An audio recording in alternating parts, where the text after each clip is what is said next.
Oki gelik olish uchun o'zi qanaqa biznesni qilgan bo'lish kerak, qanaqa оборот qilish kerak. Lionstar Group deysiz, o'zi ichiga nimalar kiradi tushuntirib bera olasizmi? Albatta, yaqindan biz Lionstar Group bo'lishni boshladik. Sababi faqatgina tracking kompaniya emas, uje bizda bir nechta bizneslar bor.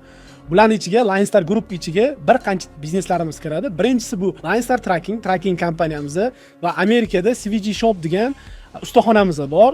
Bundan tashqari bo'ladigan bo'lsa, MyFleet Solution outsource kompaniyamiz, CDL Hire recruitment kompaniyamiz, yaqinda Tripstar sayyohlik agentsiyasini ochdik va undan tashqari bo'lsa Logistar degan yaqinda ochilayotgan logistika maktabimiz bor.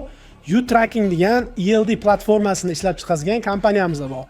Hozirgi kunda mana mana shu bizneslarni egalik qilamiz. Adashmasam AI bo'yicha IT produktlar ham yasayapsiz aynan Lionstar Group doirasida. Da, u ham yangi bizning proyektimiz, hali hech qayerda gapirmaganman ham, e'lon ham qilmaganman, shu ustida ishlayapmiz. Vashshi zo'r-ku, oki haqiqatdan juda katta korporatsiya bo'lib ketayotgan ekanda. Xudo xolasa, Sekin-sekinda bugungi kundagi aylanmasi qanchani tashkil qilyapti Lionstar Group'ni? Lionstar Group aylanmasi 60 million dollarga yaqinlashyapmiz. Yillik aylanma. Yillik оборот. Haqiqatda o'zi katta kompaniya bo'lib qolibdi. Yaqin 2 yilda o'zi multimillionga chiqib qolar ekan, demak. Shunga harakat etamiz. Zo'r.